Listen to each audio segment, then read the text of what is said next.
Hello and welcome to the program. My name is Emmanuel Champo. Well, as Ghana approaches its presidential election on December 7th, the political landscape is heating up with a significant development that could shape the nation's future.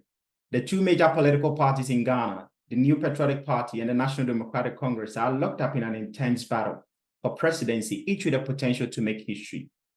Former President John Mahama of the NDC is vying for a return to power, promising a new era of progress and development. While Mahama's campaign is bolstered by his running mate, Jainano Pokwajima, the former vice-chancellor of the University of Cape Coast. If successful, Jainana would become Ghana's first female vice president, adding a historic dimension to the NDC's bid. On the opposing side, Vice President Bawumia is now the NPP's presidential candidate. If he wins, it will be the first time in Ghana's political history that a political party has secured a third consecutive term, breaking the traditional 8-year cycle since Ghana became a constitutional republic in 1992. But Alan Kyerematen, a former stalwart who left the party after losing the presidential primary to Bawumia, could add to the election's unpredictability. While Kyerematen has formed his own political party known as the Movement for Change, and is running on a platform centered around the new transformational plan. His policies, which focus on job creation and economic revitalization, have resonated with the voters who are frustrated with the traditional parties, especially in regions where dissatisfaction is growing. While Kyerematen's presence in the race poses a significant threat to the New Patriotic Party, potentially splitting their vote and altering the election's outcome. While the election also features a rising political figure, leader of the New Force Party, Nana Kwame Bediako, whose candidacy could further disrupt the established two-party system. While the candidate's potential success would signal a desire among Ghanaians for a new direction. But will he and Kyerematen face challenges in the parliament dominated by the NPP and the NDC? Well, that is a question to answer. But as the election day approaches, the nation is bracing for a historic decision. Whether it's Bawumia breaking the 8-year cycle or Mahama and Jainana making history with Ghana's first female vice president, or is it Kyerematen disrupting the status quo or Nana Kwame Bediako emerging as a dark horse? The outcome of this election will set the stage for a new chapter in Ghana's politics. We must choose the truth always. I won in this constituency, presidential, but we lost parliamentary. And we all know why we lost the parliamentary. We all know why we lost the parliamentary. And I'm asking people to search their consciences, because it's not the sustainable way. NDC can also say, we won't do any development. We won't extend electricity. We won't build schools. We won't do hospitals. We won't bring water. We won't do the roads. We'll keep the money. And then when it's getting to elections, we'll come for your Momo numbers. And we'll send you 500, 500, 500, 500. We were engaged in our internal party primaries and contests. And so we were a little distracted, and many people were questioning whether we would be able to win December 2024. Well, it's been a year since, and so far, the MPP, the Elephant Party, is back in very good shape, and we are riding to victory in 2024. All right. Well, former President John Mahama and Vice President Bawumia have both delivered their manifesto to the Ghanaian people. Well, Mahama has promised a lot of things, including no academic fee policy for first-year students in a tertiary education, and also free tertiary education for persons with disability. Well, Bawumia has also promised to reduce the size of government to 50. We're here to discuss the manifesto, the policy of the National Democratic Congress, is Dennis Akowah of the NDC, the National Democratic Congress. Well, Dennis is a member of the Ashanti Regional Communications team. Thank you very much for your time, Dennis. How are you doing? By God's grace, we are having life. I'm okay. Just that it is the economic situation that is making things much difficult for everybody in this country. And I'm sure I'm not the only person going through this predicament. I'm very sure every Ghanaian who is living in Ghana is going through the same hardship, because not so long ago, the Ghana Statistical Service came out with a report that about 8.4 million Ghanaians went a day without food. That is about 25% of Ghana's population.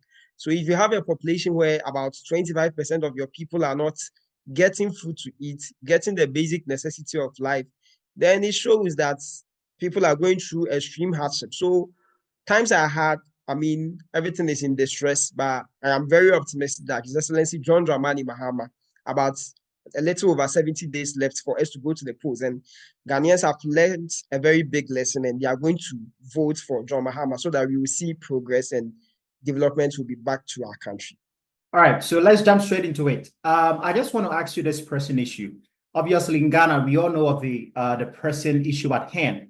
That is our waterbed is being devastated, being destroyed by illegal mining in the country. It looks like every administration in Ghana have or face a little bit of illegal mining. So I want to ask you, both candidates, the NPP and the NDC, have presented a manifesto on tackling the illegal mining going on in the country. Mahama came out with a policy to ban illegal mining and initiate a Tree for Life policy. I just want us to talk about the feasibility of this policy. Do you or do you not think this policy can come to fruition? Do you think Mahama will be able to deliver on this? And how is he going to carry out a ban on illegal mining? Oh, yes, absolutely. You see, Mahama is a leader that you can trust. And he has proven that time without number that indeed when he says something, he actually means it. And he takes, steps to make sure that anything that he wants to do, he's able to execute it very well. Because illegal mining has been with us since time immemorial. That is true. For years, it is something that has been ongoing. But the truth of the matter is that under Mahama's tenure, although there were illegal miners, but he took, deliberate steps to mitigate it. I am from a mining community in Central Region, Dunkwao. And during that tenure, I recall very well that a lot of the Chinese people who were destroying our lands and our water bodies, including the river, were all, deported back to their country. In fact, there is evidence to suggest that John Mahama, as president, he sacked more than 3,000 Chinese men and made sure that our water bodies were not destroyed so much as it is today. Before I come to the things that Mahama has promised to implement so that he will be able to mitigate galamsey, so that he will be able to fight that canker, which has become so burdensome and is destroying our water bodies and everything. I would want to, elaborate on some of the things that this current government said relative to galamsey. We were in this country when President Akowah said that he's putting his presidency on the line to fight galamsey. And you see, if you are a president, you are the first gentleman of the land. So your words carries weight. It is so heavy. So anything that you say, the people takes it serious. In fact, President Akowah promised that he's going to put his presidency on the line to fight galamsey, only for him to, assume office. And right now, it is his own party people who are part and parcel of the galamsey. They are the ones who are destroying our water bodies. And it's not like I'm the one who is saying it. Some of them have been caught on tape. People like Charles Bisiu, people like Ekwawusi, and his own committee that he set. A report written by his own appointee, Professor Frimpong Boateng, who claims that the fight against galamsey has become very difficult to fight, all because people in this NPP government are the ones orchestrating galamsey. They are the very people who are destroying our water bodies and our lands. And not so far from us, I'm sure you've heard of Akonta mining, that it belongs to a popular NPP chairman. And even at some point, the lands, commission and Ministry for Lands Commission released a letter saying that Akonta mining had no mining leases to mine in our forest reserves. But this is the case that the person who had no, permit to mine in our forest reserve was in the Tano Nimrim forest, destroying lands, destroying trees, destroying all sort of things that is in the forest. So the thing is that his own people are in galamsey. The president, the vice president, to the last person in the NPP are complicit in galamsey. We were in this country where Anas caught on tape the former deputy minister of finance. He was caught on video and he said that, when it comes to galamsey, you can, do it in this country. And that if you want to engage in galamsey, just come and let me take you to the vice president, Dr. Alhaji Mahmoud Bawumia. Just give him $250,000. And when you give him that money, he is going to give you a concession to do galamsey. So when you look at all these things, we were in this country when another person, I mean, a foreigner who is not an NDC, neither is he a CPP, neither is he somebody who is against President Akufo-Addo's government, was, I mean, caught by Al Jazeera, an international media like this. Alistair Matthias, he is on record to have said that he has been smuggling millions of dollars worth of good from Ghana, and that President Akufo-Addo is his friend. And he's even aware of all the illegal things that he has been doing. In fact, for the records, President Akufo-Addo said that Al Jazeera should retract what they've said and that they shouldn't publish that. And if they do, I mean, he is going to take legal actions against them. It's been years since he said that, and nothing has come out of it. So that clearly shows that the very people who are engaged in Galamsey are the people at the top. They are the ones destroying our lands and our water bodies. And they turn around to create a facade impression that they are waging a war against Galamsey. So when it comes to the fight against Galamsey, I believe that it is His Excellency John Dramani Mahama who has the willingness and who has what it takes to fight Galamsey and bring an end to this canker, which is causing so much, I mean, diseases and sicknesses to us. And how is he going to fight this Galamsey that we are talking about? First of all, he has said that he's going to, I mean, improve the mining and minerals laws, which is guiding our lands and our water bodies, so that anybody who is being caught in Galamsey, there will be stiffer punishment for the person. In fact, when you read our 2024 manifesto, we have stipulated that we are going to wage a ruthless war against Galamsey. That is what is captured in our manifesto. So clearly, this shows that we are willing. And John Mahama, as I said earlier, that under his tenure, he sacked more than 3,000 Chinese people. Anybody who was engaged in Galamsey was held culpable when you are caught. Aside the minerals and mining laws that he's going to, I mean, work on it again, and also bring stiffer punishment for people who are destroying our lands and water bodies. He has promised to, I mean, bring a tree for life. Honestly, when you go to our forest reserves, most of the lands has been destroyed. And recently there was a publication or a report by the Fourth Estate, which they claim that from 1992 to 2016, I mean, it is so worrying. The number of companies that had the chance to mine in our forest reserves were just five. Five from 1992 to 2016, that is about 24 years. But just a period of 1 year, from 2022 to 2023, about 10 or so, I mean, companies had the chance to go and mine in our forest. This is really devastating. Why is this becoming a problem that we are not able to bring solutions to fight? It is because of the complicity of the leadership at the top. They are the ones who are engaging in this. So Mahama is saying that he's going to bring a Tree for Life initiative, which is going to help us with afforestation. All the trees that has been destroyed, we have to replant them so that it will save, I mean, us from global warming and anything that is going to destroy our lands and anything that is going to bring, I mean, unwanted diseases on us. Aside that, looking at the rates where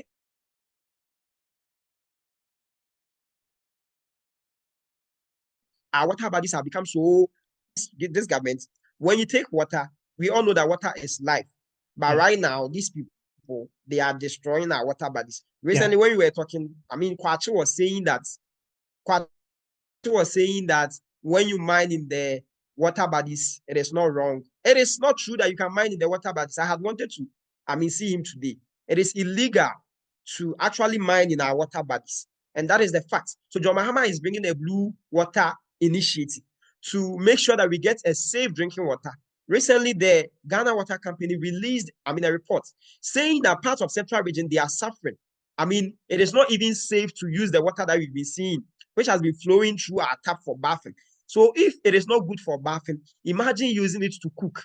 Imagine using it to, I mean, get something or cook for your children.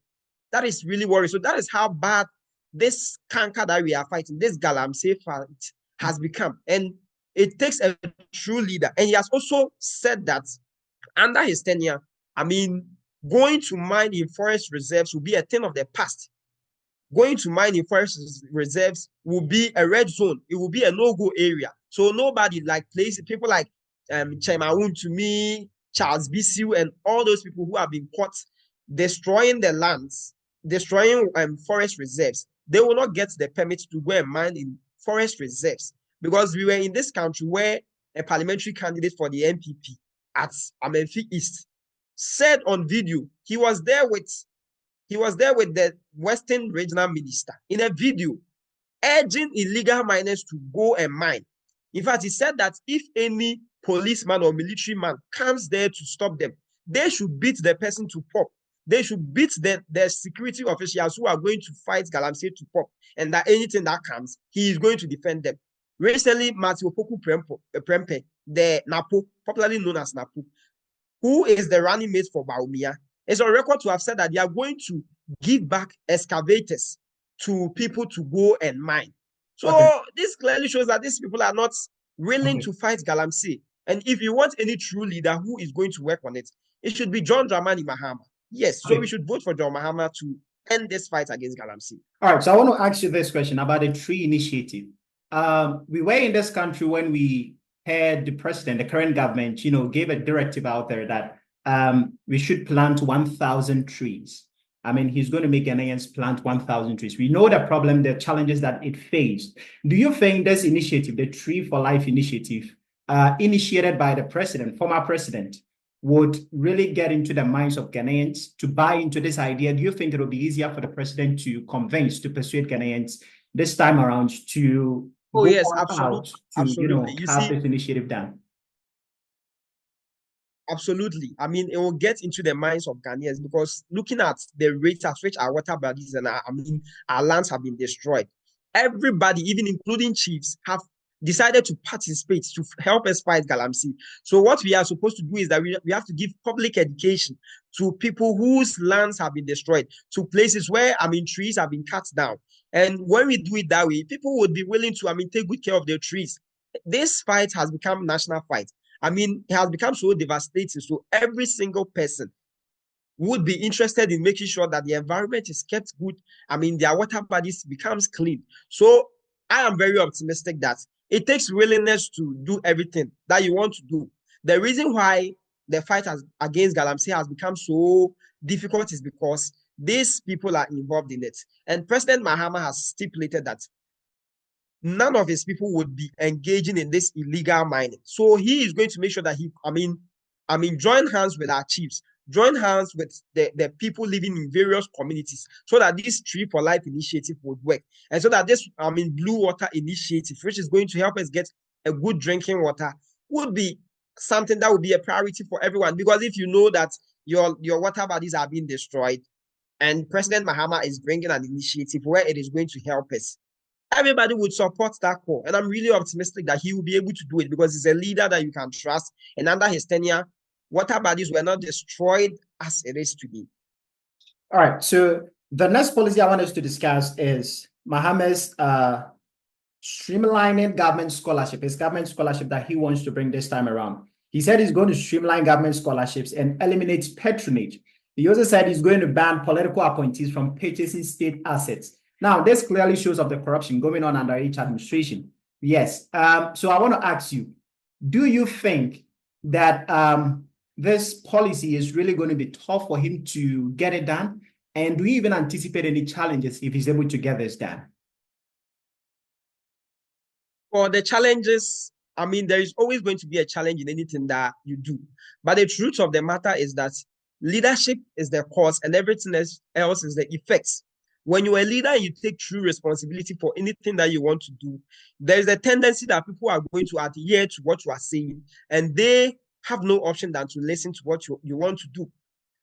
This whole issue about government scholarship and banning political appointees from acquiring government scholarship, this is something that should be of concern to every young person and every single Ghanaian out there, because there are a lot of brilliant but needy students on the streets. There are many people who have completed university, but as a result of because of the fact that they don't have any political connection, they don't know anybody at the top, it becomes burdensome for them to get this connection and get a scholarship and go to school.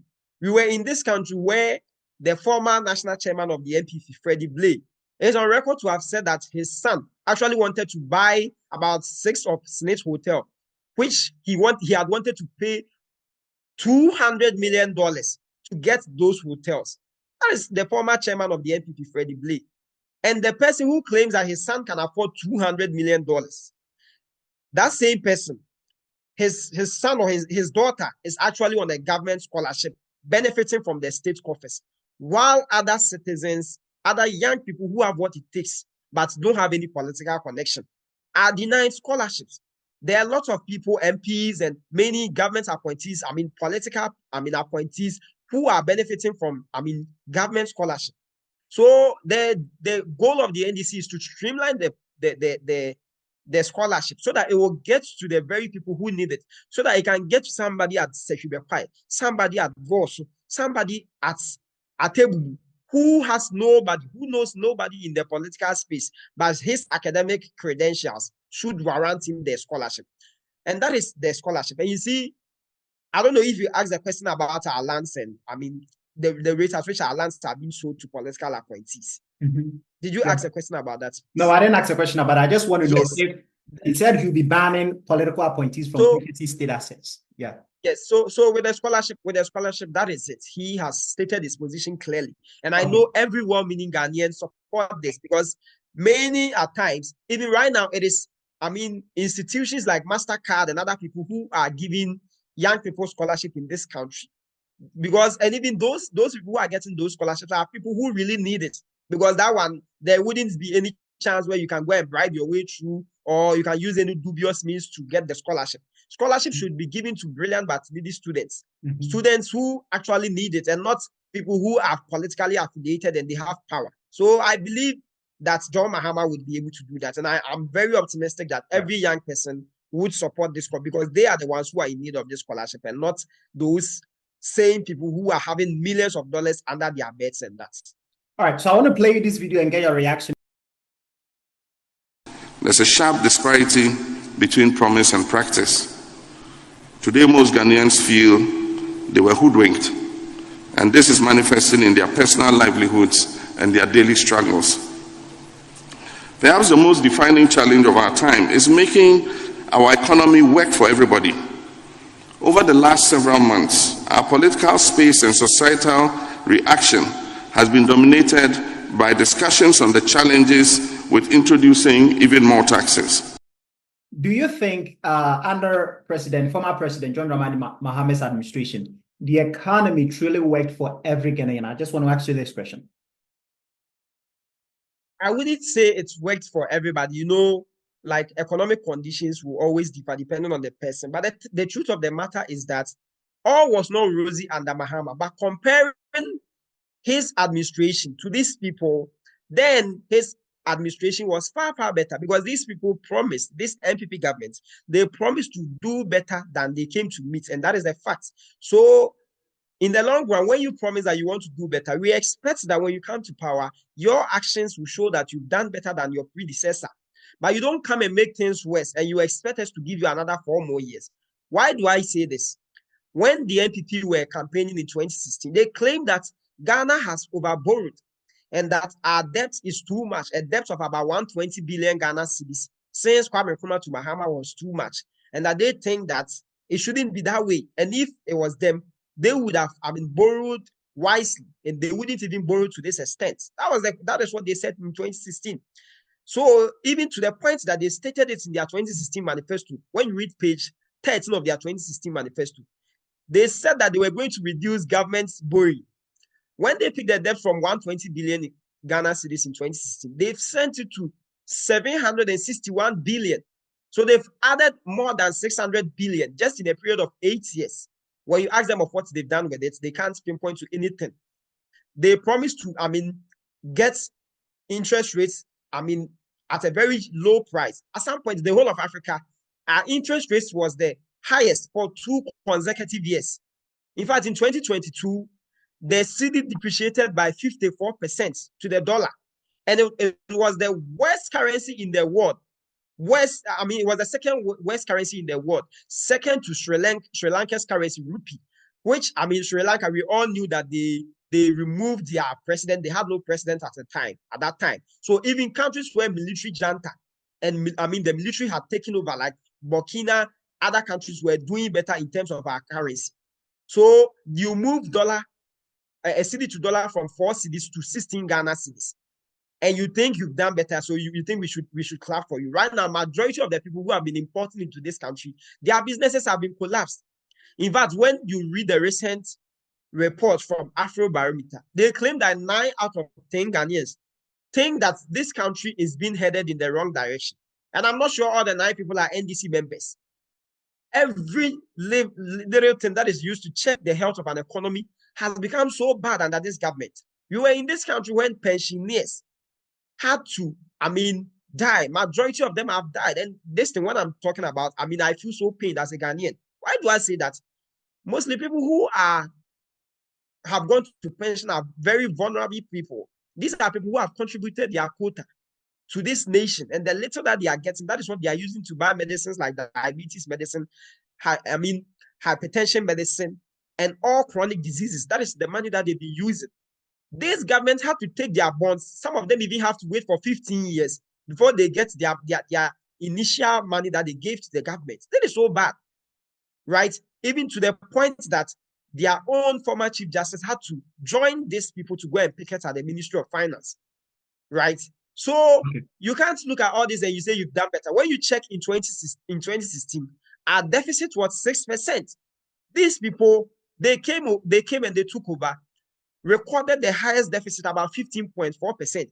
In fact, in the last 3 years, they've recorded deficit for double-digit deficit for 3 years, 12%, 12%, 12%, right? There is no single indicator that shows that they've done better than, when you take the whole of Africa, a recent publication from World Bank said that among all the 54 countries in Africa, Ghana is the 6th country with the highest food prices. And earlier on in my submission, I stated that according to the Ghana Statistical Service, 8.4 million Ghanaians, which is about 25% of our population, went a day without food. So if you are in a country where you are leading and you claim that you are coming to make life better for the people that you were campaigning for their vote, and you come and you make life unbearable for them. In fact, under NDC, a bag of cement was costing for about 27 cedis. Under them, it is over 100. All right. A gallon of fuel, which was costing for about 16 Ghana cedis. Let me finish. Let me finish on this. A gallon of fuel, which was costing about 16 Ghana cedis under John Mahama, currently at some point it even went up to 70 cedis. So all was not rosy under Mahama. But looking at the states where we are now, it is better for John Mahama to take us back, because it is better to buy a bag of cement for 27 cedis than buying it for over 100 cedis.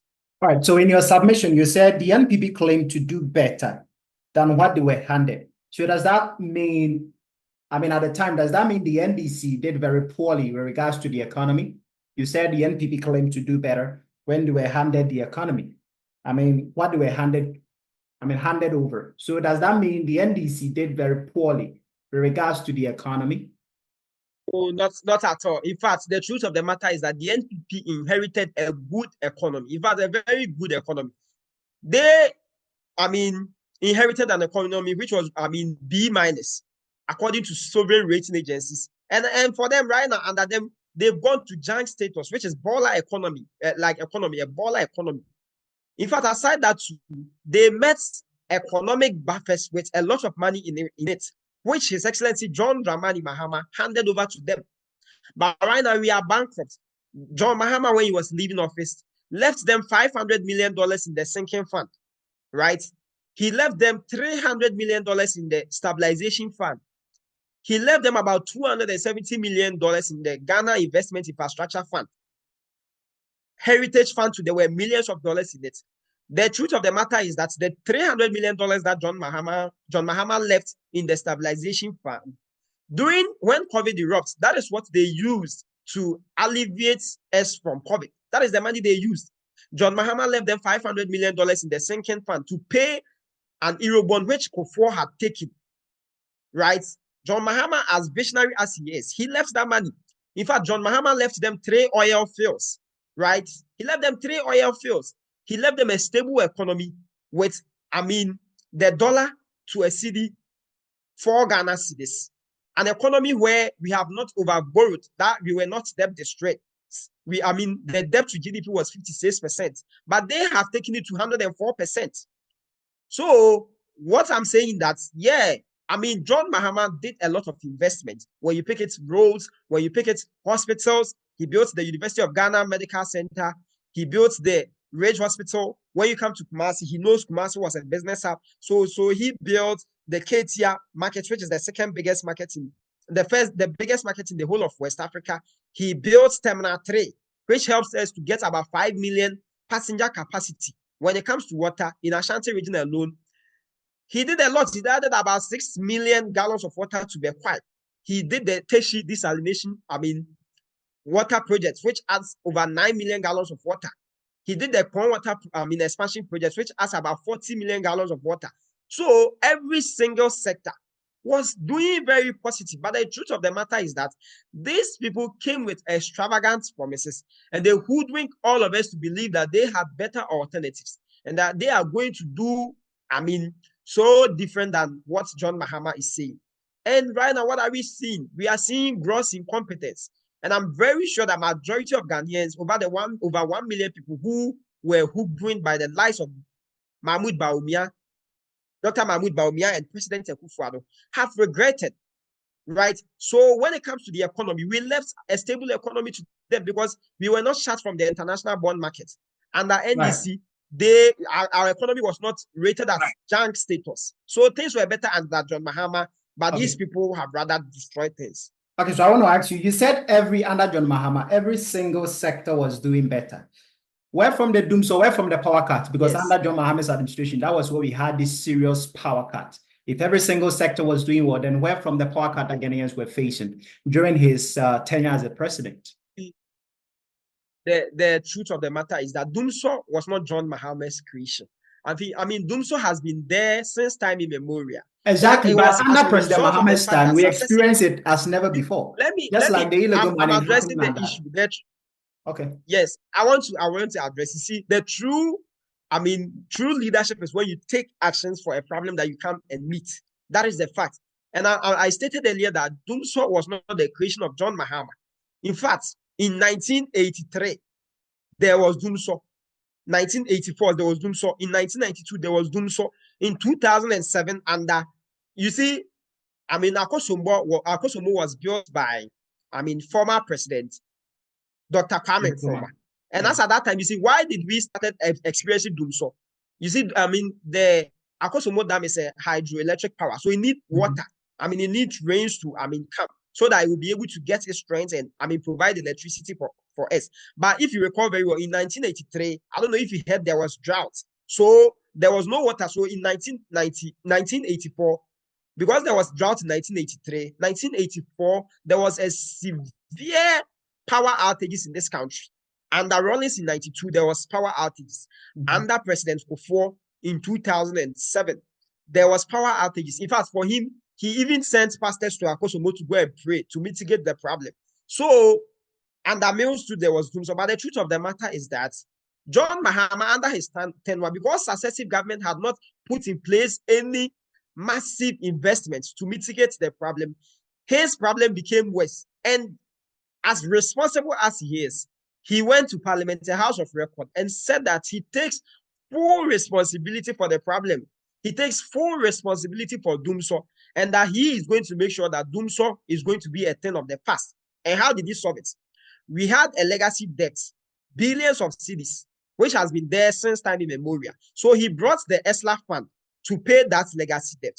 Aside that, he brought in power plants like Car Power, like Ameri, like Asogli, and other power plants. In fact, Ghana's megawatts of power, as at 2015, like before Mahama became president, was about 2,500 megawatts. And just a period of 4 years, Mahama added additional 2,500 megawatts to our national grid.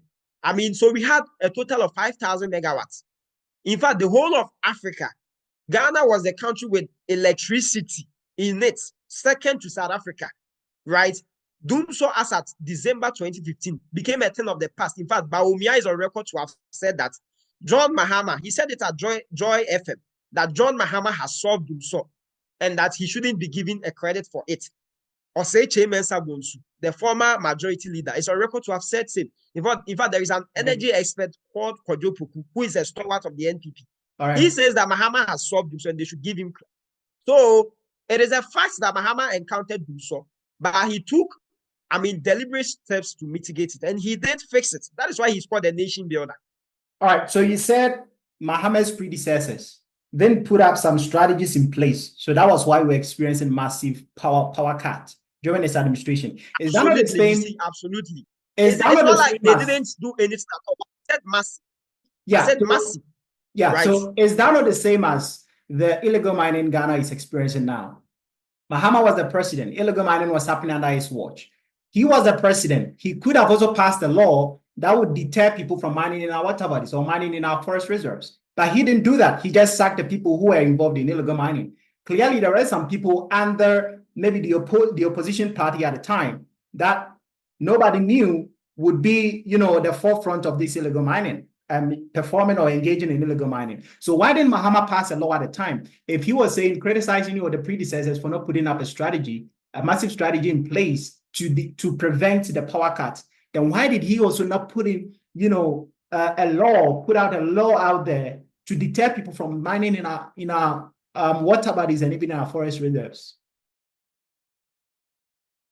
You see, the truth of the matter is that when it comes to the fight against Galamsey, John Mahama, under his tenure, he did a lot of work to mitigate that problem. And it's not only about bringing the law. In fact, you can bring every law, but how sure are you making that sure? Like, how are you making sure that those laws are actually working? Because I can just set up and pass a law that nobody should mine in the forest reserve, but you will still have people to go and mine in the forest reserve. And that is why the law court is under there. Mahama, if you breach any legislation, you would face the law. You see, so he should have passed the law. That is the reason. That is the reason I'm saying that. That is the reason I'm saying that. Aside the law, in fact, there are rules and regulations there to guide our water bodies, to guide our lands, to guide our forest reserves, which is there already. So it takes the readiness to actually make sure that those laws works. Although you can think of, improving the laws to make stiffer punishment for anybody who engages in the destruction of the lands and our water bodies, but the laws are there already. Those laws which were there under his tenure, he made sure that it worked. That is why I've stated that according to the fourth estate, from Dr. Kwame Nkrumah's time to Mahama, that is like from 1992 to Mahama. That is, J.J. Rawlings' time to Mahama. About 5 companies had the chance to mine in our forest reserves, but just in a year, about so many companies have gotten the chance to mine in our forest reserves. So the reason why the whole fight against Galamsey has become very difficult to fight is as a result of the fact that this NPP government, their own people are the ones engaging in Galamsey. In fact, Professor Frimpong Boateng has said it's time without number. Mahama, under his tenure, although yes, there were people who were engaging in illegal mining, but I've stated already that he sacked more than 3,000 Chinese men, right? For you to know that he was actually waging a ruthless war against Galamsey. Under his tenure, go and check the water bodies and compare it to now. So it clearly shows that, yes, there were, people who were engaging in illegal mining, but he made sure that the laws will not work. It's not like he sat aloof and he was just watching people destroy our lands and our water bodies. Like these people have been caught, and in fact, some of them have been caught on tape. Then the president will turn around to give them even juicy position as presidential status. Somebody who has been caught. Under this current administration, they arrested Aisha Wang, who was engaged in illegal mining. What about that? Oh, Aisha Wang actually went to China, came back to continue the illegal mining, and later on he was caught. In fact, when he was first caught, I think what Mafu was saying that, we should free Aisha Wang because they are expecting some billions of dollars from China, and that if they prosecute him as bad, so they should let her go. That is why they allowed her to go. So later on, she found a way to sneak her way back to the country. And in fact, the president is on record to have said that he's not even aware that Aisha Wang is in the country. Meanwhile, Aisha Wang was in the country actively engaging in her dubious and illegal mining activity. So it takes responsibility, a responsible leader to fight Galamsey. You can't fight Galamsey when your very people are the ones who are destroying the lands and water bodies. Okay, so I want to ask you this. Mahama said he's also going to introduce no academic fee policy for first-year students. He also said he's going to introduce free tertiary education for persons with disability. I want to ask you, does he have any plan or any policy for the secondary school the free secondary school initiated by this current administration? And if he has, how is he going to implement all these 3 policies, including the free SHS, no academic fee policy for first-year students, free tertiary education for persons with disability, and also a policy on free SHS? We all know, the challenges, the problems that we face with the free SHS.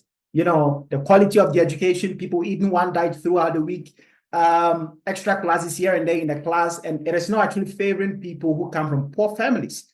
So how is Mahama going to do this? And we are talking of a tertiary education, not a secondary school. There is a higher level of education. How is Mahama going to carry out all these policies concerning the tertiary education, the free fees? Okay, you stated 13, so let me deal with each one. Let me deal with it one by one. The thing is that the first one that you were speaking about is fees for tertiary education.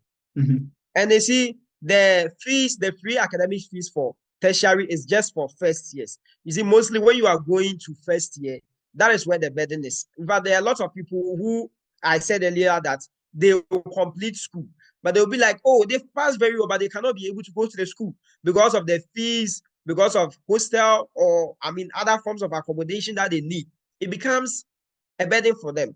So some of them have to stay home for about 2 years or even more, some even a year or 2 or 3, to go and work at a particular place and get some money for themselves before they think of coming to school. While that same person, if he had gotten a little support from government, he would have been able to get to his 3rd year by then or that. Exactly. So John Mahama how is Mahama going to do that?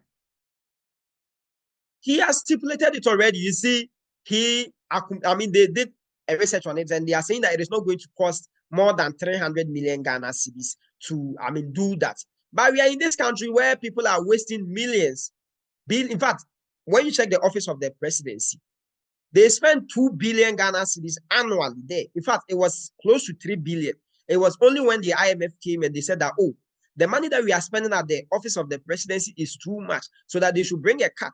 So all these positions, the many government appointees, when it is expunged, when government is able to reduce the expenditure, we will be able to get so much money. Because if you are wasting 2 billion Ghana cedis at some people at the presidency, and you want 300 million Ghana cedis to do this free, academic fees for freshers, it is very possible. We are in this country where people wasted $12 million on, a phantom Hollywood dam which never materialized. We paid $15 million for a contract that didn't materialize. We wasted $58 million on National Cathedral, right?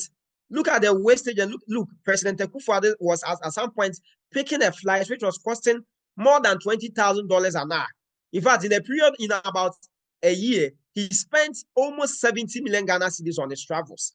So when it comes to the money is there, just that it is with some few people who are misappropriating our funds. So John Mahama is saying that money, bloated government, which President Akowah and Alhaji Bawumia are wasting too much money on, he is going to cut that. And that money, that 2 billion Ghana cedis, which is being paid at the presidency annually, he's going to use part of that money to take care of our brothers, take care of our sisters who want to come to tertiary. This is so simple. And let me also come to the persons with disability. We have already stated that, in our 2020 manifesto, that we were going to take care of persons with disability. See, mostly, these are people that sometimes they are looked down upon. Some of them, they are not able to get the basic amenities that they want. They are not able to get somebody to support them. In fact, people even avoid them. So John Mahama says that he's going to help them. And for you to know that he's really committed to it, he already stated it. He was very emphatic in 2020 that this is what he wants to do. And he has repeated it. So I'm very sure, and I believe that looking at his consistency on that policy, when he's giving the mandate, he's going to work on it. And John Mahama, you were asking the question about the free SHS program. In fact, there is some palpable force which is being, is spreading across the country that John Mahama is against free SHS. Let me state here that John Mahama is not against free SHS. In fact, he has stated his position that free SHS is here to stay, and that he has never been against free SHS. The only thing that he was against was the implementation. He thinks that it should have been implemented progressively, but this government wanted to do it a universal thing, right? And they've done it. So the thing is that it has come with a lot of challenges. I mean, accommodation, people have to go to school for a month. Sometimes they come and stay home for about 2 months. You have to get additional money to go and pay extra classes. Some of them, even the food that they are eating, if you recall very well in your submission, you were talking about that. It's not even good. This is as a result of the fact that, if you recall very well, our first senior high school, they had the chance that the headmasters and the patrons were the ones who got the chance to go and buy the food for the students.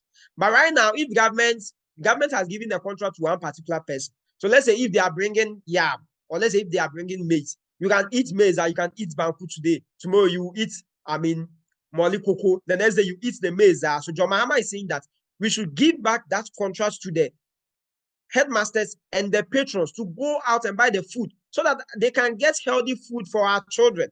Again, he says that he's going to help mitigate this double track system by improving on our infrastructure. You see, under his tenure, there were lots of developmental projects that he did for our education sector. When it comes to dormitories, when it comes to e-blocks, when it comes to classrooms, there is evidence to suggest that he did that. In fact, the NDC actually brought the Get Fund, which was supposed to, help our education sector by building infrastructure and helping our education sector to be very vibrant. These people came, they've collateralized the Get Fund for a billion, cedis, and they've squandered the money. So John Mahama has stated his position that he's not against free SHS. He has stated that he's going to help mitigate that double track system. It is going to be a thing of the past. Okay, and he's going to make sure that. All right. So why did Mahama not do all of these things? The no fee for no fee. I said earlier that students.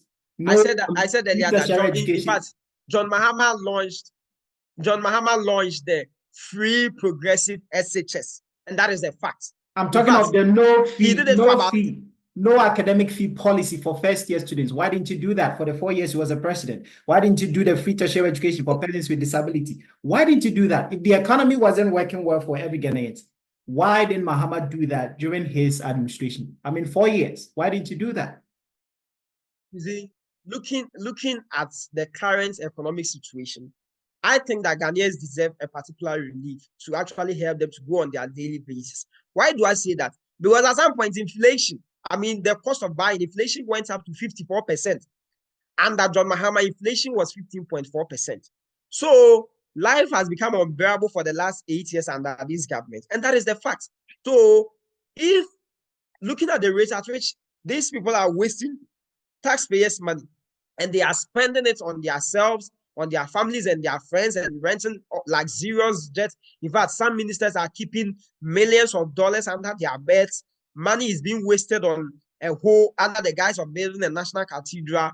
These monies can actually be used for something profitable. So you see, leadership is actually about solving problems. And I'm not saying that Mahama solved all the problems in 2016, but the truth of the matter is that looking at the economic situations in 2016 compared to now, it takes a true leader who has courage. It takes a true leader who has experience, who has enormous experience and can actually take copious steps to mitigate the problem. So you would say that John Mahama didn't solve all these things at the time. But I'm saying that it doesn't mean right now, if it is necessary to do it, he shouldn't do it. There were a lot of things that he did. There were a lot of things that under his tenure he did. Just like if you're a leader, sometimes you need continuation. I'm very sure that if he had gotten the chance, he started the progressive free SHS. And the vision was that we will continue it to a universal free SHS. But we were voted out. So if he had gotten the chance as at 2016, some of these things that he's actually enumerating would have been something that we would be enjoying by now already. So yes, if you are he did his best in 2016. So if you are talking of the progressive free SHS, he was the vice president for 4 years, yes, and became the president. So if he had this plan, this policy, this idea in mind, why didn't he start? From the first day NDC came into power in 2008, why didn't he start that? If you are complaining of the time being limited for this initiative to just last longer, then why didn't he start when he was the vice president? Give this idea to former or the late president Atamios. The reason why I'm saying that a vice president has a particular role that he's supposed to play, and that is the fact. John Mahama, as vice president, was the head of economic management team, and under his tenure as vice president, in fact, the economy grew by 14.4%. Yes, I think the highest in the last 40 years. Under his tenure, in 2012, the economy grew by 9.2. In fact, the lowest that he had was about 8%. That is the highest of Alhaji Bawumia. Under his tenure as vice president, the dollar to a cedi was about 2 Ghana cedis. In fact, our debt was less than 50 billion, right? So as vice president, he was in charge of our monetary system, and the dollar to cedi was less than 2 cedis. When he was vice president, he took responsibility, right? But the truth of the matter is that under Alhaji Bawumia, he's trying to exonerate himself from the very mess that he has so pretended. He is trying to extricate himself from that. But John Mahama as vice president, the economy was better. And as president too, he did a lot of things. That was why he was seeking for a re-election. Because if he started the progressive free SHS in 2015, and in fact, in that year, 2015, about 320,000 students, day students were actually accommodated. I mean, got the chance to come to school. So the vision was that he was going to extend it to the borders. And government projected that it was going to, get 120,000, boarding students to come to school. So when you look at the steps or the things that he did, it clearly showed that we were on the path of progress. And that if he had gotten the chance, he would have done it because he showed signs that he would do it. Just that it was unfortunate that these people hoodwinked us with their lies and their deceits. And right now, we are in this economic quagmire. So John Mahama is saying that when he's giving the mandate again, he is going to do all these things that he has enumerated. And looking at his track record, it is only fair that we give him the chance because it shows that he can do it and he has done it before. Yes. All right, so let me play this video and get your reaction once again. The other issue was that we wanted to do these tax reforms, import duty, flat tax, tax amnesty, and so on. But why don't I do it now? And why do I want to? I must have a manifesto. Otherwise, if I do everything now, if I could, what would I do when I come into office?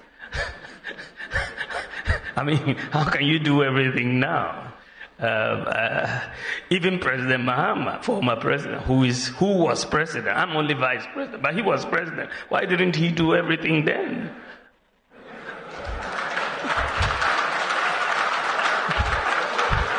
I mean, why is he coming back? He had full authority. I don't have full authority.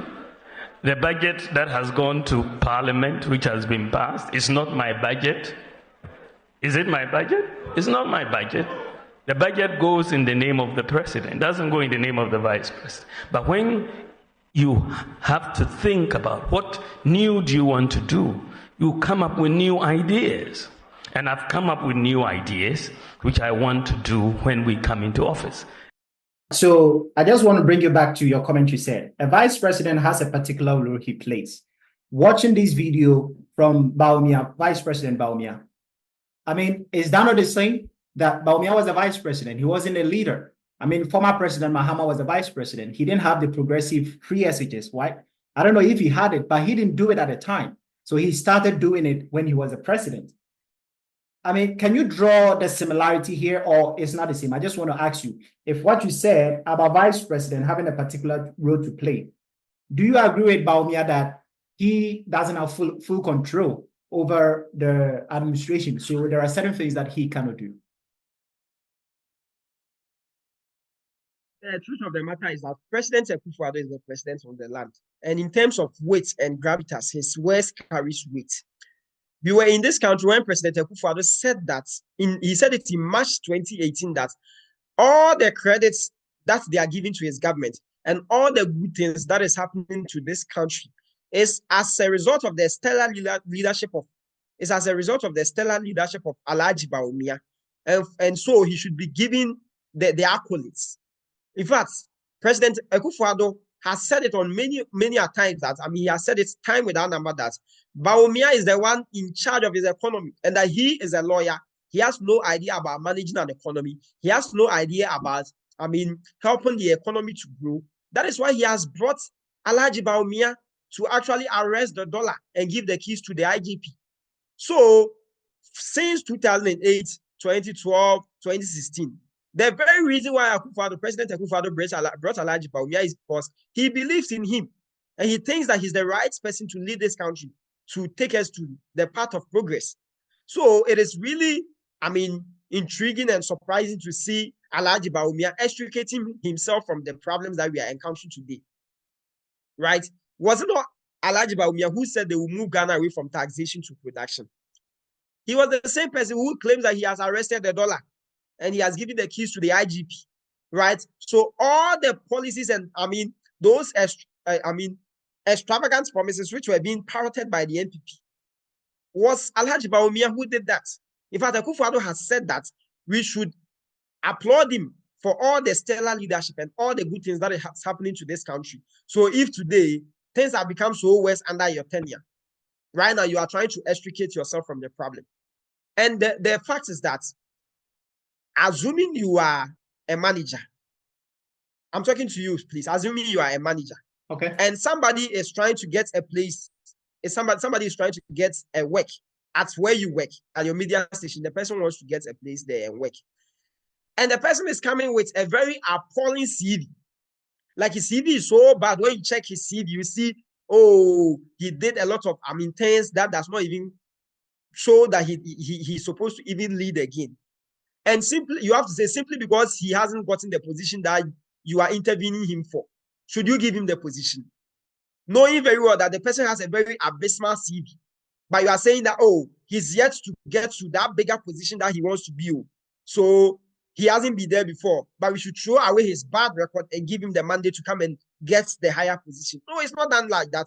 If he had a good CV, it would have automatically qualified him to a bigger place. So you can't tell me that you've become a vice president. Our debt has become unsustainable. Pensioners have died. In fact, under your tenure, you took interest rates to about 40%, which is at some point it was the highest for 2 consecutive years. Under your tenure, about 8.4 million Ghanaians are not getting food to eat. Under your tenure, nothing good is happening to this current country. In fact, corruption is the only thing that is thriving under this country. And you say that simply because you've not been president, we should, give you the mandate to come and become a president so that you come and kill us kwata, so that you kill us fry and we die. No, it's not done like that. So I believe that Ghanaians have seen who Alhaji Bawumia is. We saw how he spoke in opposition about the economy and how the economy has made him escape to become an ICT teacher. So we are saying that we don't believe in him. Ghanaians don't believe in him. In fact, 9 out of 10 Ghanaians, according to the Afro Barometer report, says that the country is being headed in the wrong direction. And Alhaji Bawumia is the head of economic management team. So he can't extricate himself from the problems that he has superintended. So I don't believe in the idea that he has not become president yet. All right, so you were pointing out away his bad, shambolic performance and give him a bigger position.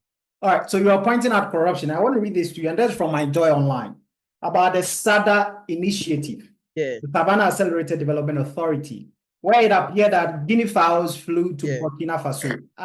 That is from Joy Online. Let me read what he said here. The 2024 flag bearer of the National Democratic Congress, John Mahama, has refuted claims that guinea fowls under the Savannah Accelerated Development Authority initiated flew to Burkina Faso during his presidency. Addressing the media in Bogatanga at the end of his tour of the Upper East region, Mahama denied allegations, calling them baseless. So according to him, the approach was meant to integrate bears into local farming practices rather than confining them into a specific location. No guinea fowl flew to Burkina Faso, but guinea fowls are not migratory birds, and that the project was not for you to come and see thousands of guinea fowls in one place. It was supposed to incubate the eggs and give the guinea fowls day-old chicks to farmers. And this was what somebody said. I think a reporter went to the site to ask the security man there, about the guinea fowls, where they were all at. And that is what the security man said. That is what the reporter said. Where are the guinea fowls? And then the watchman said, the guinea fowls have flew to Burkina Faso. They go come back in the raining season. So if Mahama didn't say this and the security man at the project said this, does that not really reflect on Mahama's, failure to bring what he wanted to bring into fruition concerning, laying the eggs, incubating the eggs. Because if the reporter saw the guinea fowls, he wouldn't have asked that question. Mahama already outlined how this guinea fowl policy was going to be. And it's not like you are going to meet thousands of guinea fowls at a particular place. It was just a policy to help the producers, the local producers in the economy, to get a livelihood. And you know for a fact that later, the last time I said that guinea fowls are non-migratory birds. So the very comments, if anybody says that guinea fowls flown from Ghana to Burkina, that is very ridiculous. It was just a propaganda, a lie which was being churned out by the NPP. So if you believe that Mahama, engaged in corruption or there was something wrong with this, why is it that they've been in government for about 8 years and they've not been able to arrest Mahama and prosecuted him for that? This was just a pedestrian propaganda which was being championed by the NPP. The policy was just to help local producers. It wasn't like you are going to meet thousands of guinea fowls there and you go and ask, I don't know whether the security man, I don't even know who that security man is. And the security man claims that the guinea fowls flown to Burkina. This is just a propaganda just to tarnish Mahama's image. And time has revealed that Mahama remains squeaky clean. Even when it comes to corruption and all the baseless allegations that Mahama has bought houses at Dubai. No. What do you mean Mahama has remained clean? Let me read this to you. No. Under Mahama, there were scandals that went on in his administration. The reason why I'm saying that is that in 2015, hold on, let me say this. In 2015, Anas Aremianas, whom you pointed out in your submission, Anas Aremianas did a widespread corruption in the judiciary, and that's what he found. You remember Alfred Agbesiwayomi, Manasseh Azuri Awuni, the governor of the National Democratic Congress, under John Mahama, fraudulently paid a financier of the party 51.2 million Ghana cedis between 2010 and 2011. Do you remember the name? Up to now, we still haven't gotten from Alfred Agbesiwayomi. So why is that this government they've not been able to retrieve that money? Why haven't they retrieved the money that they claim was paid wrongly? The truth of the matter is that under Mahama, I wouldn't say corruption didn't happen. But the thing is that he took responsibility. In fact, we were in this country where he jailed his own MP for corruption. So what responsibility did he take concerning Alfred Agbesiwayomi's money? 1.2 million Ghana cedis. Listen. When these people came, they confiscated all his assets. They did a lot of things that they claim that he's corrupt. I'm saying that under Mahama, he jailed his own MP, an NDC MP, Abuga Pele, for corruption. Under Mahama, Victoria Hammer didn't commit any crime. Her only comment was that, if she gets $1 million, she will quit doing politics. And Mahama sat there. In fact, there were people, some monies, Bas Brandon, and some monies were retrieved. There were national service scandal, monies were retrieved. Anybody who engaged in corruption, Mahama made sure that he dealt with, the person. This guinea fowl thing, this, Airbus scandal, and all those things were just pedestrian, illogical propaganda, which was being churned out by the NPP. That is why they've been in power for 8 years and they've not been able to prosecute Mahama. Why is it that all the things that they said against Mahama, they've not been able to adduce a scintilla of evidence to buttress the claim that they were making? This is because Mahama is not corrupt. Although, there were people who, engaged in bad deeds under his government, but he took responsibility. So if they claim that Mahama is corrupt, they should jail Mahama, because their own special prosecutor has vindicated Mahama that Mahama is really clean. And right now, the person who is so corrupt that if power changes today, he's going to be prosecuted is President Akufo-Addo and Alhaji Bawumia, because we're in this country when Alhaji Bawumia, as vice president, he used his letter to seize a private businessman who is into rice importation, 10,000 bags of rice.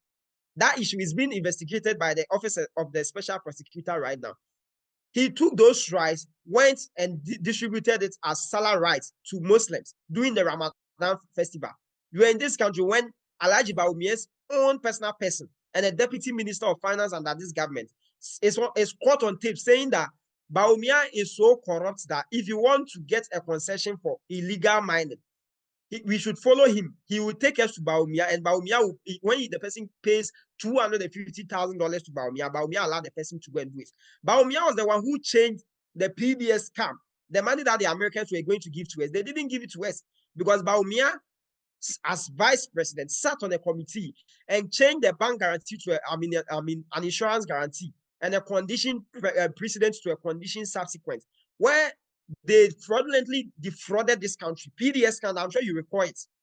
If you recall very well, the Ameri innovation scandal, where this government claims, in fact, in opposition, they spoke that the Ameri deal that Mahama engaged in was dubious, and that when they come, they are going to investigate it, and they will make sure that anybody who is fine, like who is caught, will be prosecuted. When they came, they suspended all payments to Ameri, and they constituted a 17-member committee to investigate Ameri.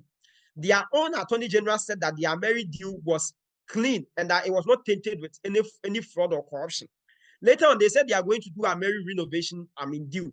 They turned around and partnered the contract with about $800 million to dupe our state. In fact, Bawumia was the one who did it, because that time President Akowah was not around. They gave executive approval for that to happen. But for the vigilance of the minority, Ghana would have lost in excess of about $800 million. So you see, when it comes to corruption, these people are so corrupt. They are the ones who paid $2 million for a SkyTrain which didn't materialize. They are the ones who paid $58 million for National Cathedral. A swimming pool under the guise of a National Cathedral. They are the very people who we caught their minister with $1 million under their beds, and so on. In fact, I can go on and go on and go on. Okay. Under these people, if you recall very well, during the COVID-19, there was let me finish. There was a company called Frontiers, a Nigerian company to be precise. They had a contract where they were supposed to, they were at the Kotoka International Airport. They had $18 million. Ghana had only $1 million. Where did $80 million? COVID-19 Sputnik V contract. If you recall very well, the former health minister, Ajimai Menu, said that he wasn't thinking right. He inflated the cost of the medicine by 100%. The thing was, $10, and he was charging Ghana $19 for it.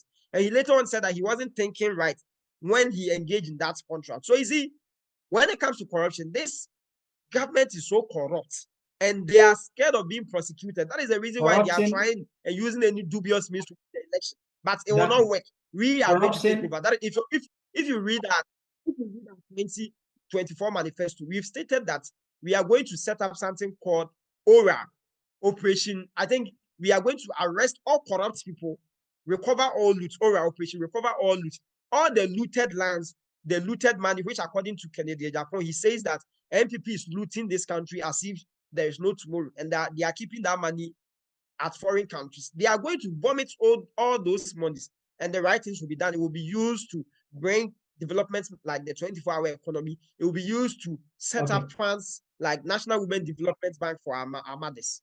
Okay. All right. So I want to read this. Corruption has been going on under each administration. Every administration that comes in power, have experienced corruption. I want to read this to you. And that is from Pulse Ghana. Concerning, Mahama, the scandal that went on during Mahama. That is about inflicting contracts. So that is what Pulse Ghana said. There have been a number of accusations of corruption under Mahama's leadership relating to government contracts awarded to President Mahama's brother, Ibrahim Mahama, as well as over-inflating costs of contract. What is your reaction to that? According to Pulse, it is just an allegation. And when you make an allegation, it doesn't mean it is a fact. So because there have been numerous allegations. In fact, if you recall very well, even Mahama, they made allegations against him that he has hotels at Dubai. He has ships at Tokyo Airport. And when they came to power, they've not been able to adduce an item of evidence to buttress that. So allegations, anybody can say that Mahama has given his comfort zone and make business allegations. So are you saying there hasn't been any money that Mahama gave to his brother during his administration? Mahama didn't give any money, any contract to his brother. Which money did Mahama give to his brother? Which money did Mahama give to his brother? If you could tell me, I would be glad to know, because I'm not aware that Mahama gave any money to his brother. To do what? He didn't award any contract, government contract to his brother. Is that what you're saying? He didn't award any contract? But it is not against the laws of this country to actually award contract to private businessmen. Mahama's brother is a businessman.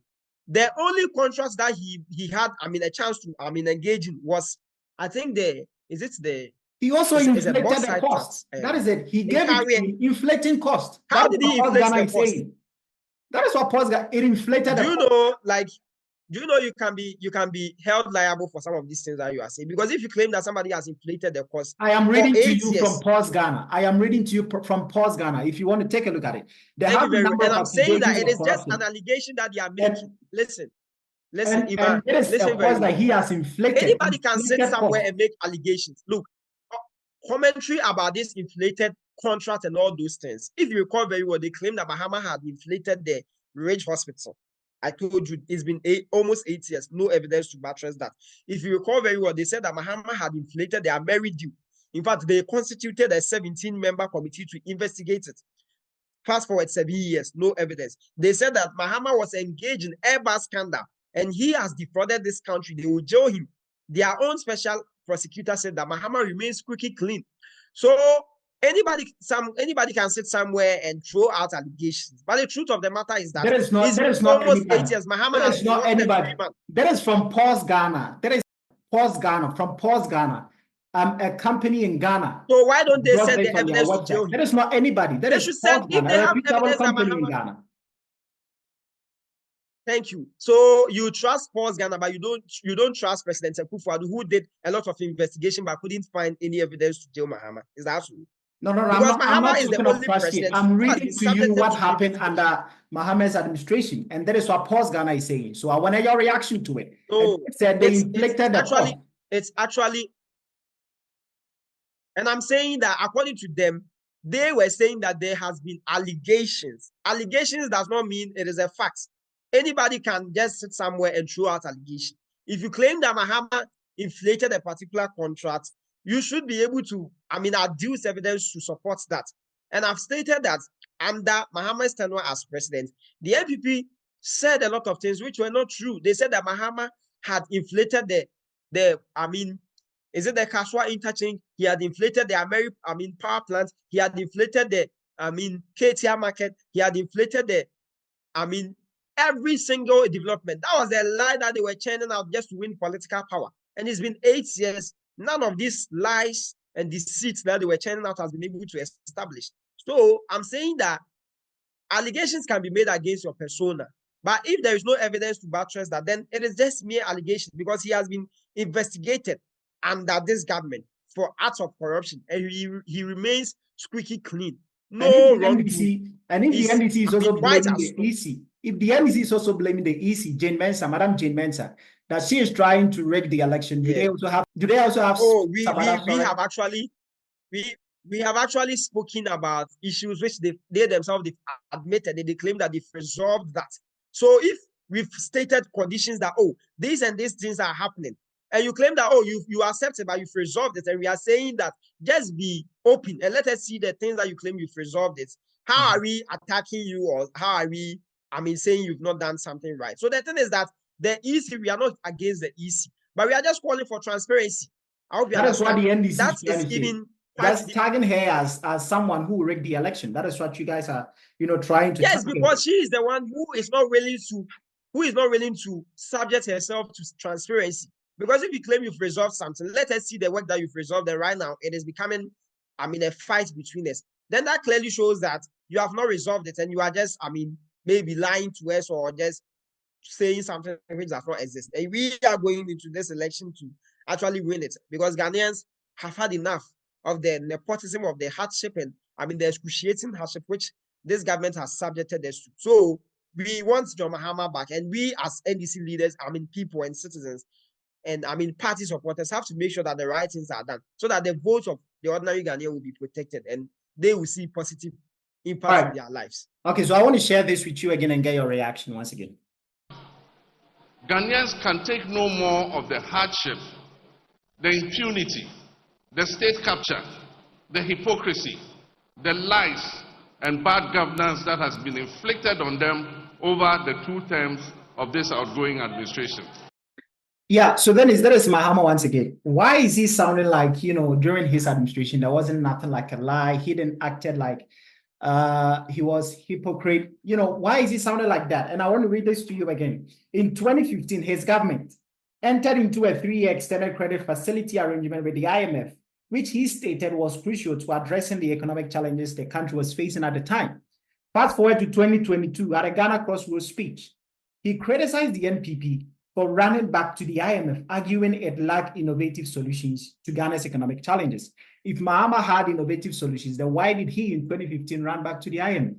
The truth, in fact, the fact remains that going to the IMF is not a crime. And Mahama has never been against going to the IMF. In fact, in 2015, it was the NPP who created, a facade impression that when you go to the IMF, you are more like a demon and that you just go there when you feel woefully, which is not the case. Because when you pick all the economic indicators in 2015 and 2016 compared to today, it is far, far better than today, right? So you can go to the IMF, maybe you want to expand a particular infrastructure, you want to shore up your revenue, or you want to, invest in massive work, which is actually going to be positive and give you money. The reason why this NPP government went to the IMF, they went there in an ambulance. In fact, it was them who said that going to the IMF was not an option and that they are a proud nation. They will not, Ghana is a proud nation. We will not go to the IMF today. We will not go there tomorrow. We will not go there the next day. In fact, where did they say? Where did the MPP say they were proud? Where did the MPP say they were proud? John Kumar said that. He said Ghana is a proud nation. That is a fact. I can read that to you. Let me search it for you. You can Google it yourself. John Kumar, the former deputy finance minister, is on record to have said that Ghana is a proud nation and that they will not go to the IMF today. They will not go to the IMF tomorrow. Neither will they go there the next day. That is what he said.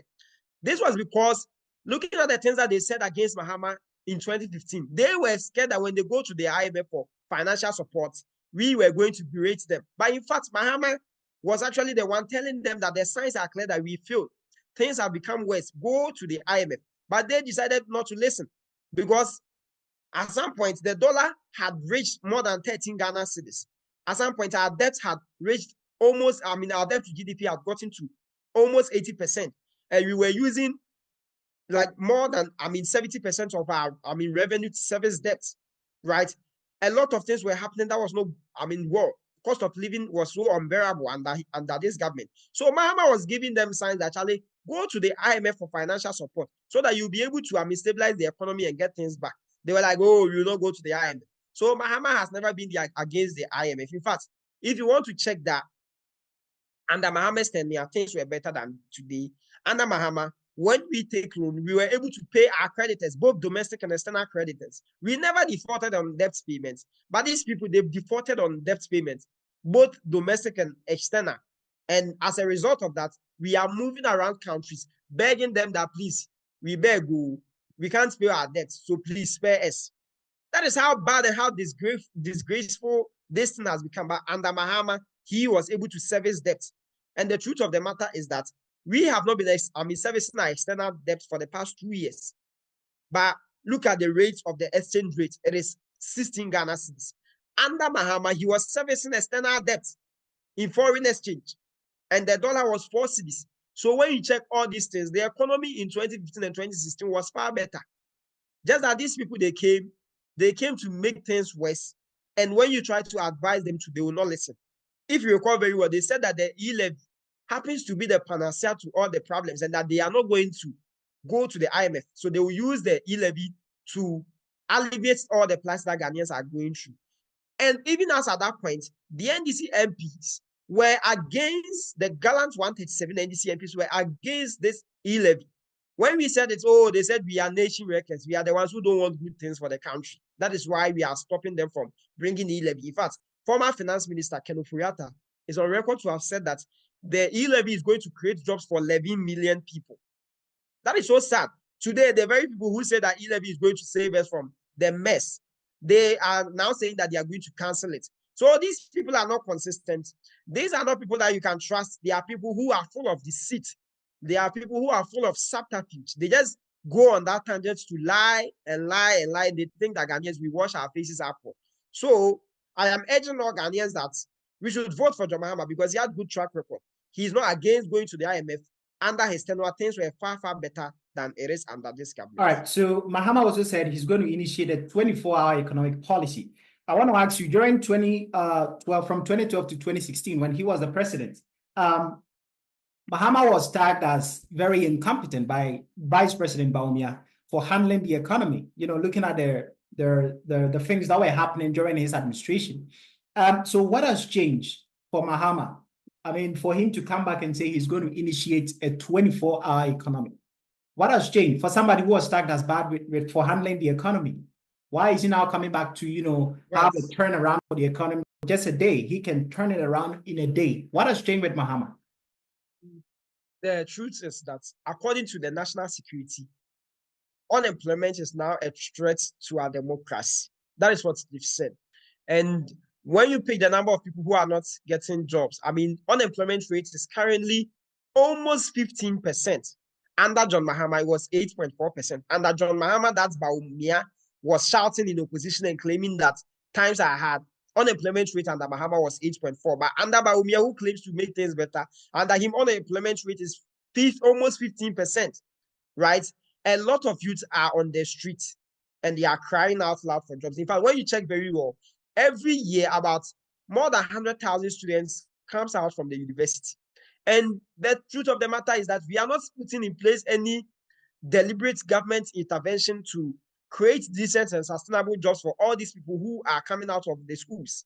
So that is why His Excellency John Dramani Mahama, as visionary as he is, has thought through that.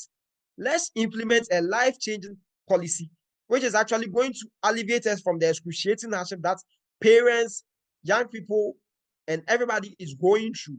And that is the 24-hour economy. That is why the Trade Union Congress, GUTA, and all, institutions in this country who knows what trade and who knows what employment is about are calling it a game changer. All right. Currently, so there are a lot of countries which are running. I'm explaining the 24-hour economic policies. Okay. Currently, there are a lot of countries which are operating in 24 hours. When you go to USA, about 30% of their country, runs a night shift. Countries like Kenya and even other African countries are contemplating on implementing a 24-hour economy. When you go to UK, London's nights, economy alone gives more than 700,000 jobs. That was about 2015 ago. I don't know as at now the number that it is employing. So, as a country, Ghana, we import about 80% of the things that we consume. We import frozen chicken. We import tomatoes. We import onions. We import pepper. Every single thing we import. We import cereals. But Ghana has the capacity to produce some of these things that we are importing. And so is that a problem for the government is saying that there are a lot of... Because under the NDP, we are still importing. Is that a problem for the NPP? Because under the NDC, oh yes, for importation, every government imports. That is the thing. In fact, there's not everything that you can produce. But I'm saying that there are some things, some of the things that we consume, we as a country have the capacity to produce. But as a result of the fact that government has not made any deliberate action to help local producers, we are importing it so much that there is always a pressure on our currency. And that is the reason why the currency continues to depreciate. Look, Malaysia, when you pick a country like Malaysia, they make about $30 billion annually from palm oil. But Ghana, we import more than $200 million annually, palm oil. We are supposed to, when you take our local demand, we consume about 250,000 tons of palm oil annually. But we are only able to produce 50,000. But we have the capacity to produce 250,000. So why is it that we are not able to produce? This is as a result that local producers here, some of them are paying high taxes. Some of them, the electricity bills that they are paying is too much. Some of them, they can operate at 24 hours, but they don't have the security. Some of them, they don't have transportation to actually help them. So John Mahama is saying that any single thing that we have local producers here, which we can actually produce to meet our local demand. Because if you're able to produce this palm oil, about 250,000 tons of palm oil, and meet our local demand, then that means we are going to save $200 million in this country, and it will bring pressure down. When you pick the maize, markets, billions of dollars, but we import maize. So John Mahama is saying that we are going to help companies which are already running 24 hours to produce in excess quantity, because the demand for these commodities are there already, so that we will reduce the rate at which we've been importing from other countries, right? And it is actually going to help stabilize our economy. So let's say if you go to work in the morning, somebody can also go in the afternoon. Then you can also go, in the evening. That is how good the 24-hour economic policy is. So this is a policy that is going to help the economy to run in 3 shifts. So like right now that it is almost 9 or let's say 10 p.m. that we are talking. Another person will also get the chance to go in the morning. Then another person will get the chance to go in the afternoon. This is because we are an import-driven country. So we can use the things that we import, we can improve on it to create decent and sustainable jobs for young people, which is going to alleviate us from the burdensome unemployment that young people are going through. This is what the 24-hour economic policy is about. All right. So Mahama said, I think during his campaign in 2016, he said the 4 years given to him as a president, or the 4 years as a president, is not enough. Now, if Mahama or if the NDC is saying that well, the economy has been destroyed, the country is in a bad direction, why is Mahama still coming back for 4 years? I mean, he only has 4 years to be a president. And if he's saying 4 years as a president is very small for him to, do whatever he wants to do with the country, then why is he coming back again?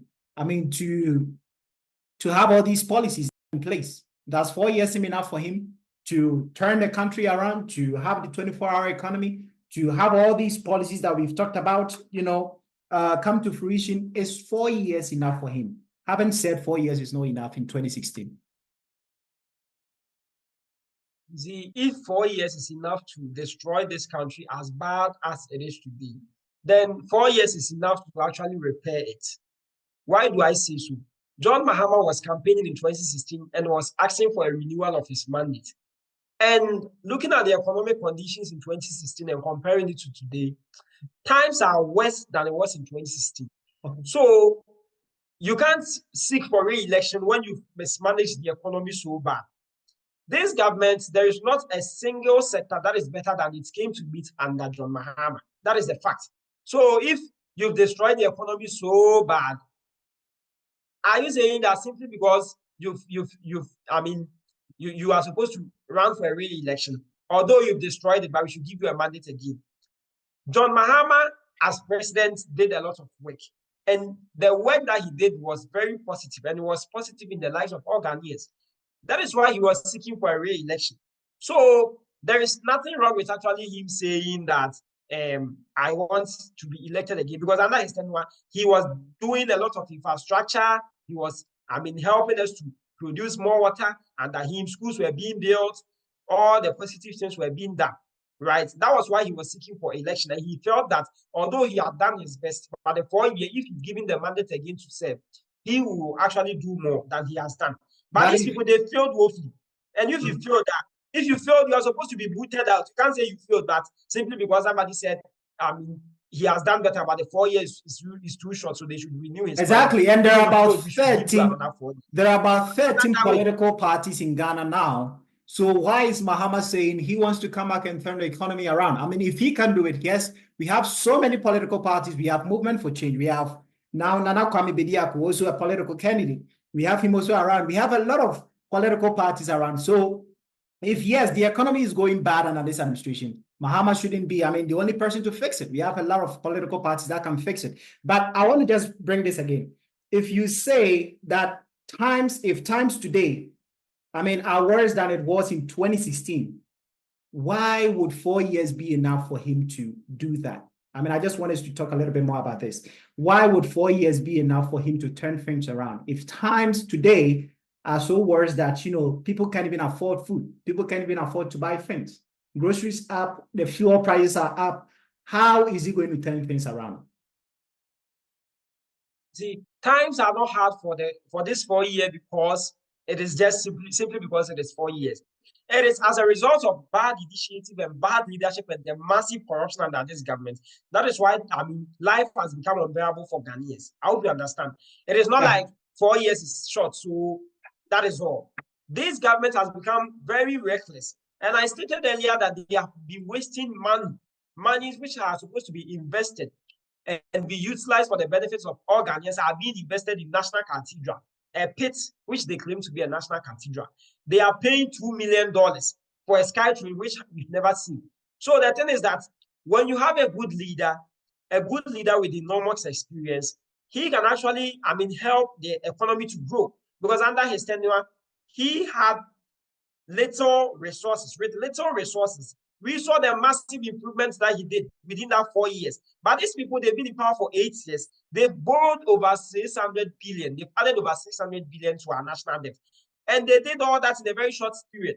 So if he did better and he's seeking for re-election, he, looking at his experience and his track record, shows that he did better. So it is only fair that we give him the mandate to come and save us from the economic quagmire, which has actually been placed on us as a result of the massive corruption from Alhaji Mahmoud Bawumia and President Akufo. All right, so the Electoral Commission came out with the positions that the various political parties would have on the ballot paper. The NPP was #1 on the ballot paper, the NDC #8 on the ballot paper, and Movement for Change, Alan Chematin, #13, the last on the ballot paper. So I want to ask you, do you think that is going to make it hard for people to find the NDC on the ballot paper? I mean, looking at where they are on the ballot paper. Oh, no, not at all. You see, the truth of the matter is that the suffering Ghanaian knows what he has gone through. And when it comes to voting is not a joke.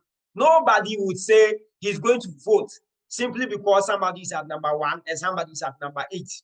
You, as a Ghanaian, you know that your bonds has been seized for the past 2 years.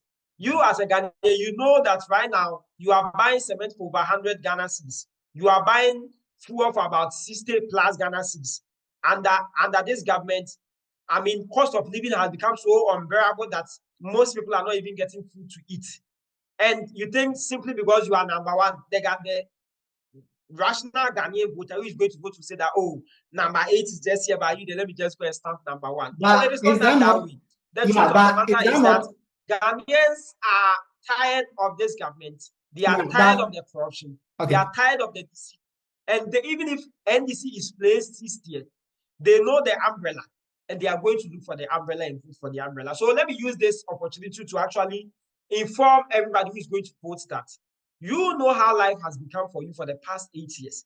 You know how, I mean, burdensome cost of living has become for you. So if you want to go and vote, John Mahama is a household name. Even if you can't notice John Mahama's name, just look for the umbrella. Kindly vote for the umbrella. And together, let's boot out this reckless and very shambolic performance of the NPP back to the bush, because that is where the elephants belongs. So it is not even about the number that you are supposed to be, like you are being placed. It is about the living conditions of the people. Yeah, if you've done better, even if you are sick, you will still do better. Yeah, but I think, I mean, that is what Ghanaians, or, you know, in Ghana, we face every single year that, you know, it is time for us to vote. Every 4 years when it's time for us to vote, political parties use their positions on the ballot paper to come up with a song. We've seen it in 2012, seen it in 2016, 2020. Now we are seeing it again. So it is something that I think Ghanaians are fond of doing. So if NDC is #8, I don't know if they've come up with a song yet. I don't know if they've come up with something biblical in the Bible, because that is how political parties use. See, when it comes to songs are nice, but it doesn't win an election. It is cost of living that wins an election. It is not the number that you have placed. It is the cost of living of the people that wins an election. I hope you understand. For them, they were saying that they are going to break the 8. And right now, Ghanaians have seen that we are actually the ones who are supposed to break the 8 years of nepotism, 8 years of, corruption, 8 years of deception, the 8 years of, economic hardship, which we have been subjected to. So the thing is that if you are a Ghanaian and you are going to vote, don't say simply because NDC is #8, NDC. In fact, if it's #8, you are not going to pick a car to go there. Just check the ballot paper, find the umbrella, vote for the NDC together. Let's push this reckless and, corrupt elephants back to the bush, because that is where it belongs. All right, so position on the ballot paper doesn't matter, and that is coming from Dennis Akowah of the NDC, member of the Ashanti Regional Communications Team. Thank you very much, Dennis Akowah, for your time this very moment. I really appreciate, the time talking to us about the possibility of these policies initiated by the NDC government, led by former President John Dramani Mahama. So any few words you want to say? Well, the only thing that I want to say is that it's left with few days, about 70-something days for us to get to the polls and vote again. And the only option that we have as a country to save our democracy, to save us from the gross incompetence that we are seeing, and to actually reduce the burden that these people have subjected us to. The only man and the right person to build this country is His Excellency John Dramani Mahama. He has done it before, and I'm very optimistic, and I'm sure majority of Ghanaians believe that when he's given the mandate again, he is going to make things right. He has promised to implement the National Women's Bank, which is going to help support our women, our mothers whose money have been seized. Some of them have lost their capital as a result of the fact that this government collapsed banks, right? And the many young people who are on the street, which according to the national security is a threat to our democracy. We can't continue to let these people be in government. Somebody cannot come and feel so bad that cost of living, we know it is unbearable, but simply because we are MPP, we say we will vote for them. We are not supposed to do that again. Let's vote for John Mahama so that life will become better for us. When you are going to vote, just check number 8 on the ballot paper. Just check John Mahama and just look for if you can't do anything, just look for the umbrella. The umbrella is, a symbol of unity. And it is a symbol that shows that it is going to comfort you and it's going to take good care of you. And it is not an elephant which is going to, throw you in the muddy water and actually step on you until you are dead. Let's vote for His Excellency John Dramani Mahama so that the laudable policies that he has promised to implement, like the National Women's Development Bank, like his 24-hour economic policy, like his National Apprenticeship Program, which is going to alleviate us from the plights that we are going through. I'm very sure that when we vote for him, he will implement it to bring good living conditions for us. Thank you. All right, thank you too. Thank you very much, Dennis Akowah. It's really been a great discussion over the policies once again. I sure hope that, these policies that, yes, the politicians are coming up with, they will really do it. You cannot promise something and not fulfill your promise. So that is what I'm hoping. Yes. There is a brighter future ahead of us. That is why we are not supposed to vote for Bawumia, because he's not a man of his words. When he says something, he doesn't do it. All right, thank you. I don't want us to continue. Okay, thank you very much, Dennis.